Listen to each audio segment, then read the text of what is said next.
Hey guys, Political Junkie 2414 here, and welcome back to another video.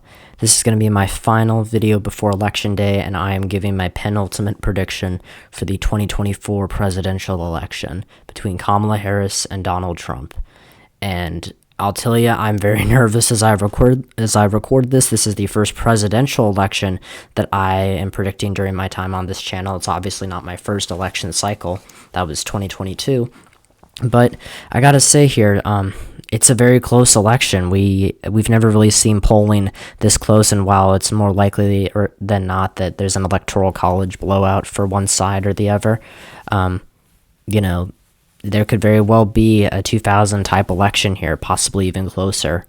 So let's just get into it and see how these races, take shape. I think there's definitely been momentum for the vice president in the last couple of days. Donald Trump has not ended this campaign strong, but at the same time, Harris has some issues, and if you look, even just a couple of weeks ago, Democrats were panicking about this race. I think they've been encouraged by, the data seemingly shifting towards Harris, but overall, it doesn't take away from the fact that this is still an incredibly close election. So right now I'm just filling out all these safe states for Donald Trump and Kamala Harris, but also filling out some of the likely states I'd like to get over with right away. Kansas, South Carolina, these are two states that are functionally safe, but I'm going to put in likely just because I don't think they're going to be 15-point margins. Nebraska's first. Democrats look likely to do really well in Nebraska this year, at least in the Omaha region. It looks like Don Bacon is going to lose his House seat, his reelection to the House seat to Tony Vargas. I predicted that in my final House prediction the other day.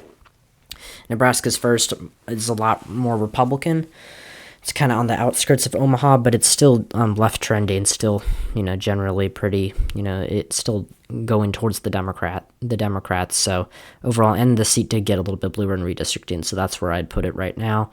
For the likely Democratic states, they're definitely more, likely Republican states as well, but New Mexico, Virginia, Minnesota, these are the usual suspects. I think, Kamala Harris, under Joe Biden, these states were states the Democrats were doubting, and it kind of showed just how poorly the president was doing in this race post-debate.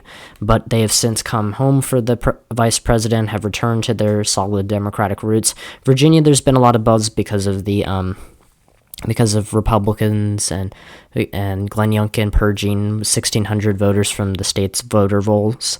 And while that is going to, probably, and a lot of them are Democratic-leaning voters, and I guess the guise of the voter purge was to help Republicans weed out non-citizen voters, which it's not really happening. Non-citizens aren't allowed to vote under the Constitution, but some of the voters that were disenfranchised were Democratic-leaning voters, and they were citizens.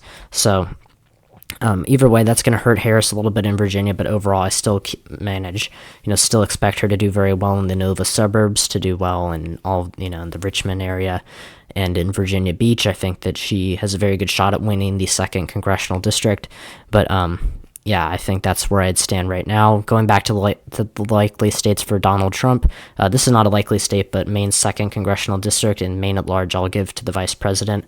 Maine's 2nd used to be a very Democratic-leaning area, very much a white working-class region that's very rural. It has a Democratic representative, Jared Golden, who looks likely to win re-election on the same ballot that Trump's winning this seat, but Harris, doesn't really, seems to be, in some respects, the conventional wisdom was that she was a worse candidate than Joe Biden for the white working class. But at the same time, the Seltzer poll from Iowa suggested she is gaining background with white working class voters. But overall, Maine's 2nd could be a little bit close, but the polling here usually it's a lot better for Democrats than reality ends up being. Alaska, too, we've had some interesting polls out of here, but Donald Trump, despite, only winning the state by 10 points in 2020, and I say only because in past presidential elections, Alaska has voted for, he voted for John McCain by like 20 points, voted for George W. Bush by 25 points in 2004, voted for Ronald Reagan and George H.W. Bush by large margins, and It's been a red state for a very, very long time, but it seems to, it does have a Democratic representative. Mary Peltola's in a very close and competitive House race, and we'll have to see how that goes. I currently expect her to win it narrowly, but Alaska here, it's it's still a Republican state. Not a big fan of the Trump, the MAGA movement, but overall, I do expect, Harris may do well with, bringing out Native American, or not Native American, Alaskan Native voters. Never mind. But it's, still a Republican state, and it's going to take a long time or a couple more cycles for Democrats to really put it in, competitive territory. I'll add Florida and Ohio as the last likely Republican states here. Florida, the early vote's not looking too great for Democrats. They're losing in Miami-Dade County last I checked. But it's not terrible for them. They're not going to do nearly as badly as they did in 2022. And it's kind of just, Florida has really shifted away from the Democrats. They're not investing as much in it. They were investing a little bit in the Senate race against Rick Scott, which does seem to be a little bit closer. I think Trump's going to win the state by like 7 or 8 points here. Not going to be particularly close for the vice president, but compared to the abysmal 2022 margins Democrats got when they saw their turnout just, evaporated, it looks like a strong result. And then in Ohio, J.D. Vance is from the state. I don't think he's going to provide any hometown boost, but Trump is very popular in this state.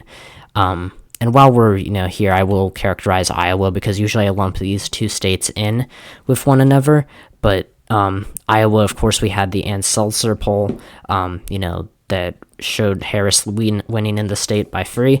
And Ann Seltzer was correct in predicting Donald Trump's winning the state by 6 points, I think, it's been within the margin of error of or been within 2 points of correctly predicting every presidential election in Iowa and every statewide election in Iowa, Senate or governor, for cycles now.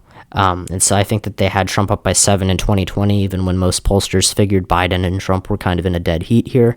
And now a lot of the same pollsters are showing a clear Trump win, which is what we expected. But then Seltzer comes out and shows Harris is winning. But there are, I think that the data, it was like Harris 47, Trump 44. And while I respect Ann Seltzer, I just can't see myself to imagine, Trump losing Iowa right now. But it is kind of close, so I am going to put it in that column, in the lean column. I'll also give New Hampshire to the Democrats. Donald Trump's just a terrible candidate for the state. He has seemingly, I think, made this race a little bit closer, in terms of polling. But again, New Hampshire has some pretty accurate pollsters, but still a 5-point lead for Harris. Dartmouth, wow, Harris up by 28. I highly doubt that, but I expect Harris to win by, a Biden margin of 7 to 8 points. I think that it's going to be larger than some people are thinking. The University of New Hampshire, some polls weren't that great in 2022. They overestimated Republicans. But, overall, I trust them. New Hampshire has some of the best polls in the nation, followed by Ann Seltzer. Although, again, I just disagreed with Ann Seltzer. She has gotten races wrong before, to be clear. She got the Iowa governor's race wrong. But, overall, in 2018, but overall, I still, agree, that poll really has shifted me. On the Midwest and some of the House races there as well. Anyways, getting back to Nebraska's second, as I said, this is a very left-trending region. Don Bacon, the incumbent Republican, looks likely to lose lose his seat at the top of the ticket. Democrats are running, there's a very strong independent candidate going up against Deb Fischer in the Senate race, Dan Osborne, although I do think he will lose, but he will carry this district probably by a safe margin, and he's going to have a lot of Democrats, most independents, and some Republicans voting for him. So overall, just looking like a good year for Democrats in the Omaha region and a bad one for Republicans more, broadly. So then we get down to these, these 5 states that I think are going to be under 5%. We have Nevada, Arizona, Texas, Georgia, North Carolina, Pennsylvania, Michigan, and Wisconsin.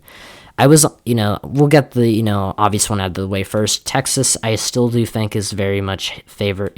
Trump is still a clear, favorite to win here.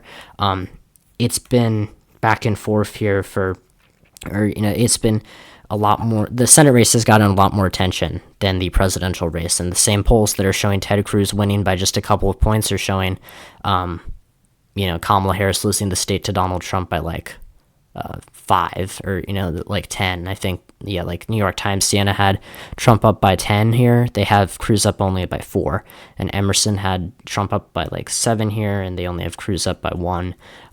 So I mean, here's the thing.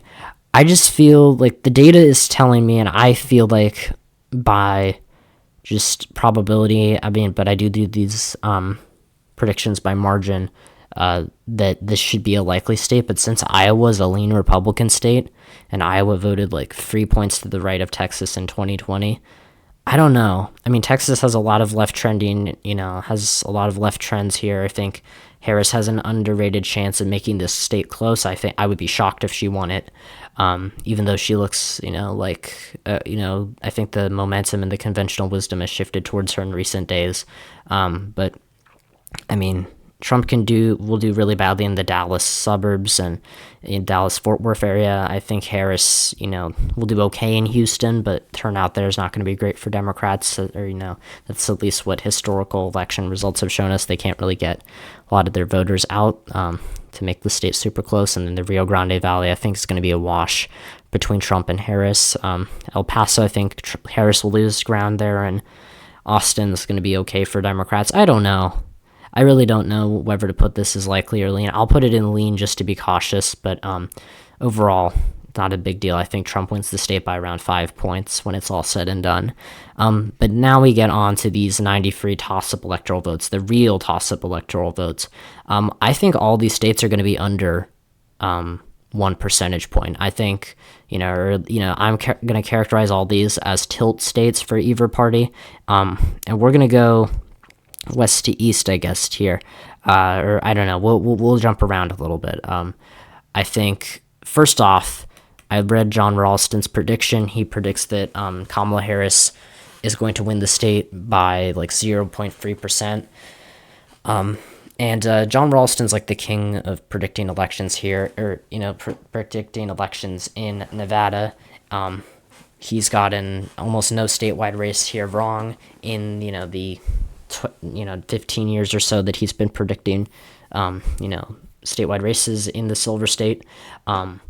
But he has gotten some down ballot races wrong. But overall, the interesting thing about Nevada's early voting data here is that usually Democrats are building up a firewall, in early voting, and then Republicans surge in election day turnout. But because Republicans have been urging voters to, vote before November, before Tuesday, it's going to be really, really hard. It's the dynamics have kind of shifted right now. So Republicans have a lead in, voter registration. I think it was a 4-point lead last I checked. And Democrats did win the Senate race in 2022 with a Republican +2 electorate. So it's not a far stretch to say if Harris can win independents by enough, she can win. Ralston, I guess I made a point, of really looking at his prediction early on. And, once I saw it, I knew that I was going to, shift the state to Harris. Even he, I think, shows some apprehension about it. But I overall trust him. He is an expert in this. And, I think that overall he's going to be right. Nevada almost always chooses the Democrats. In these close statewide elections, Republicans come close, but they almost can never win it. And the inverse of that, I would say, is North Carolina, where there's been a lot of hype for Harris in the past month and a half. But polling here has just stayed kind of strong for Trump, or relatively strong. I mean, he was polling away from Joe Biden here. It didn't seem like North Carolina was on the map, but once Harris got in, she's really, if Democrats were going to win North Carolina in any cycle, since 2008, it would be this one. It's a left trending state, and Democrats are going to do really well in that governor's race. But again, governor's races and presidential races are not always well correlated. This is a federal race. Governor's race is a lot more localized, and Mark Robinson, I think, has his own unique problems. Trump obviously has not done himself any favors with some of the comments that he's made over the past couple of weeks, but I think that's going to hurt him in some of the other states with which we'll talk about in a minute. I think in North Carolina, the Hurricane Helene, I also want to point out, someone in the comments did correct me. I think I said Hurricane Milton in the previous video. I did not mean to say that. It's Hurricane Helene that affected Asheville. That could suppress Democratic turnout, but also suppress some turnout in the conservative-leaning rural areas. So overall, it's a bit of a wild card, but I'm going to go with history here and kind of, just like Nevada, Democrats almost come close to winning North Carolina. They can get to 48, 49%, or 47, 48%. But that extra, 1 to 2 points is Herculean for them, and it's going to be really hard for them to win here. They also are, losing ground in some of the rural black areas, which are becoming whiter and declining in population. And overall, Harris is going to do well in the suburbs here. I think she'll do really well in Charlotte, and I'm excited to see what the Democrats' margin in the North Carolina governor's race is like. But overall, I think Trump, I'm still going to pick here as a favorite, just because Democrats haven't proven that they're going to win the state, in the past couple of election cycles. So as you can see here, Trump and J.D. Vance, Trump is narrowly ahead by 235 electoral votes. Harris is here with 232 electoral votes. I think I'm generally, I'm going to go up here to the Rust Belt, and it's been a very close race here. We've seen polls in Wisconsin and Michigan. Generally, they were looking a lot worse for Harris a couple of weeks ago, but she's bounced back into, with modest leads here, very, very small, but consistent leads. And in Michigan, it's kind of a similar story. We've seen that these two states have been better for Harris in polling than Pennsylvania. I buy that Pennsylvania is to the right of Michigan. I don't know if I'd buy that it's to the right of Wisconsin, just because of we saw this in 2020 and 2016. A lot of pollsters predict that, Wisconsin's going to be to the left of Pennsylvania, and then it turns out the inverse is true. But overall, Pennsylvania, I think Harris has just really has really from the beginning struggled on the fracking issue, or the issue of fracking. I think that kind of, she didn't provide a great answer for that in the debate. But Trump's comments at Madison Square Garden about Puerto Ricans, not Trump's comments, that comedian's comments at a Trump rally in Madison Square Garden, and Trump's, failure to respond to that properly, I think has really just kind of, it's really not looked too great for him. In Pennsylvania, last I checked, I think in my last prediction here, I had Kamala Harris, or I had pulled up an article from Politico about Trump winning with, Trump losing ground with senior voters in the early vote. And again, this is an election cycle where we're seeing Republicans get more of their voters, to vote early. So overall, I think all of these states, I will be real. I think that Kamala Harris is going to win all three of them. These states almost always vote together, and you can see that puts her over 276 electoral votes. I think all of these states, while they all have their unique, strengths and challenges for the vice, president. Michigan's got the Arab American vote. Pennsylvania's got the fracking issue in the white working class. And Wisconsin, it's kind of a wash. You got you got to, get out the vote in Madison and Milwaukee, while also, making sure that Trump, while also cutting into Trump's margins in the Milwaukee suburbs, and, doing okay in the white working class areas, but mainly focusing on turnout in the big two cities. I think that overall Harris is an odds-on favorite to win these states. They're going to be very close. I think Michigan's, obviously the most Democratic of these states. It's proven that in the last couple of election cycles. But nonetheless, I think that Democrats, I don't know. I kind of feel weird characterizing all three of these states at the same time, but overall, Pennsylvania, I guess I'll just run through it. The Puerto Rican scandal. Harris is going to do well in the suburbs. I think that Biden, putting him up in Scranton to do a rally with her. I think Pennsylvania is the one state where Biden can really help, seeing that it was the state where he was born in, and he had a unique appeal here in 2020. And I think Harris has a good surrogate in Josh Shapiro here. Michigan, I think Democrats have a really good result in the Senate race here, and that could potentially have an up ballot effect and carry Harris over the finish line. Also, Democrats haven't lost a statewide race in Michigan in 8 years since Trump won it. And I think that, Harris's, Democrats did really well here in 2022. They are doing well in Grand Rapids, which is left trending. They're doing well in the suburbs. They're losing a little bit of ground in the white working class areas, just like in a lot of just like in a lot of the Rust Belt.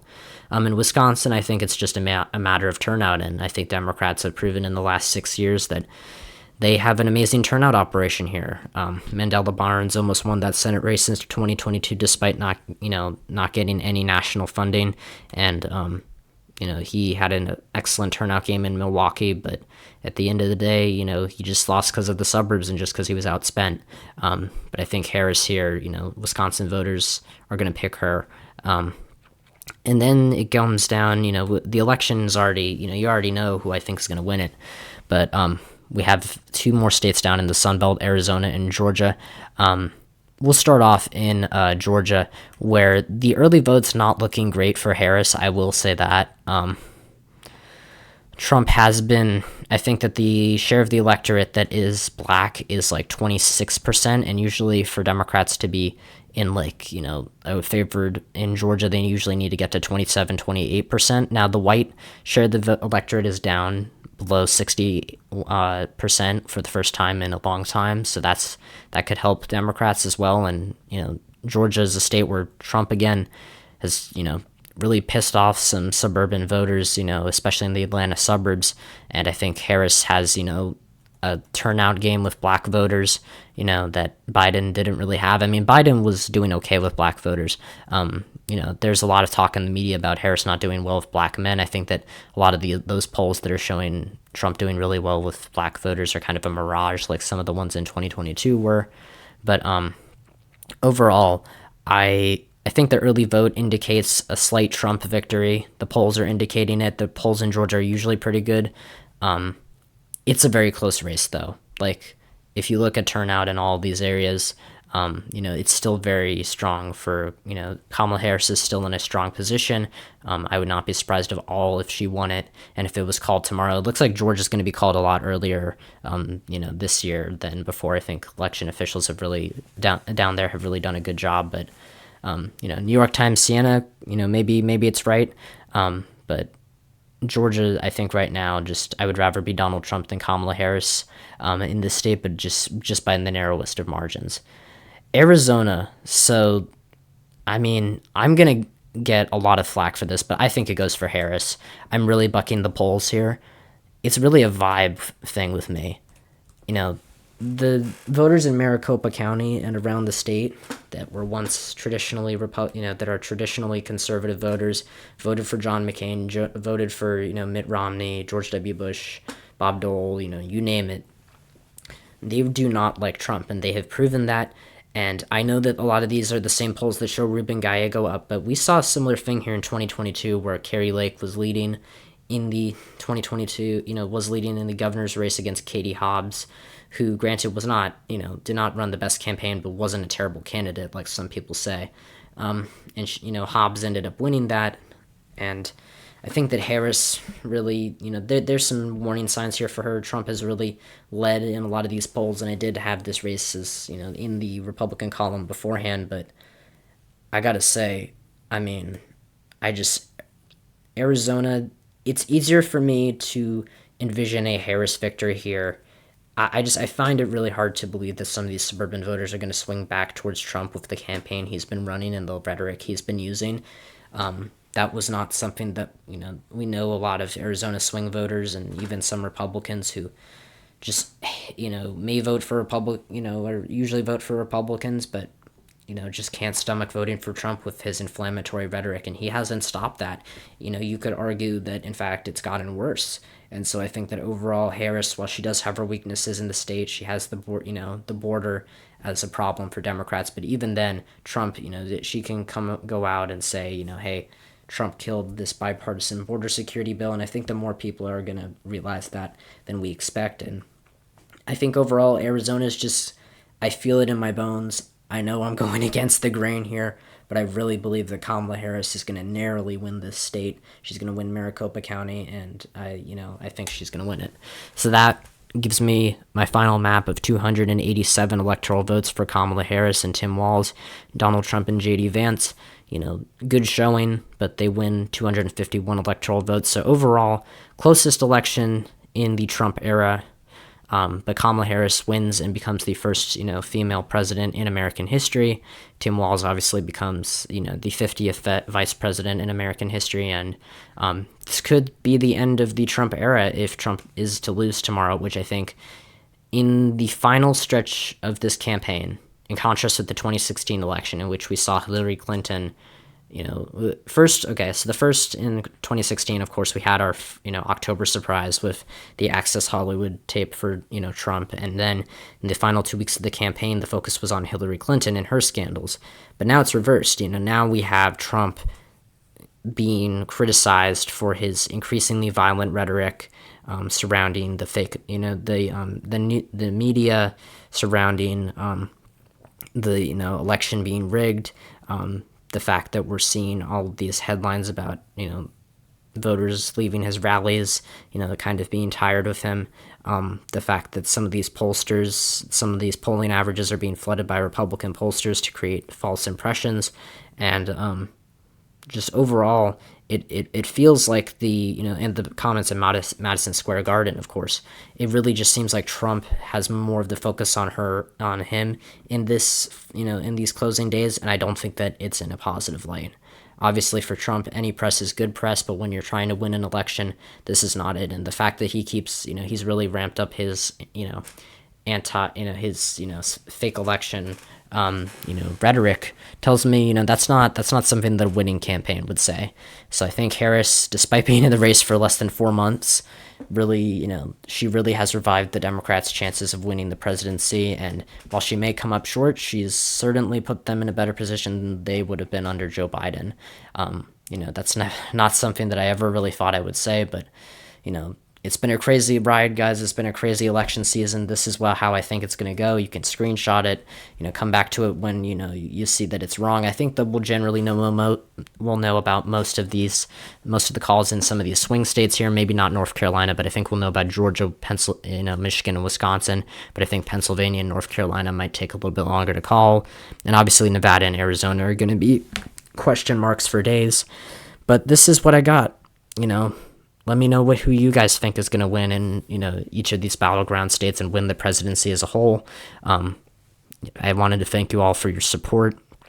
It's really been great having this community on YouTube that I can, come to and really talk about the things that I'm very passionate about and really get, some positive feedback from you guys. So I just wanted to thank you. And I also wanted to say we reached 270 subscribers today. Just before I started recording, I saw this and made a little post about it. And I got to say, it's pretty crazy that this is, that we reached that number on the eve of the election. So, I just wanted to thank you guys for the fitting, fitting milestone that I've, crushed here, even though 270 is not a typical milestone, for a channel like this, I would say it is.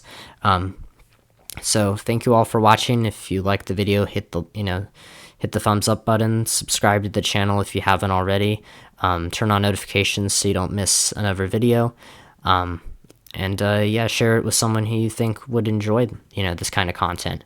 So yeah, I'll see you guys in the coming days and weeks. I'm gonna go, I probably won't make as many videos until we know exactly who's in, but I'll make a lot of community posts and, just let you guys know what I think about each of these races. And I'm certain that I'll get some of these states wrong. I'm also, I'm more confident that I'll get some of the races, that I'll also get some, Senate and, some House and potentially Senate races wrong. But overall, I feel pretty confident. So thank you all so much for watching. And I'll see you guys next time when I talk about all things politics. See ya.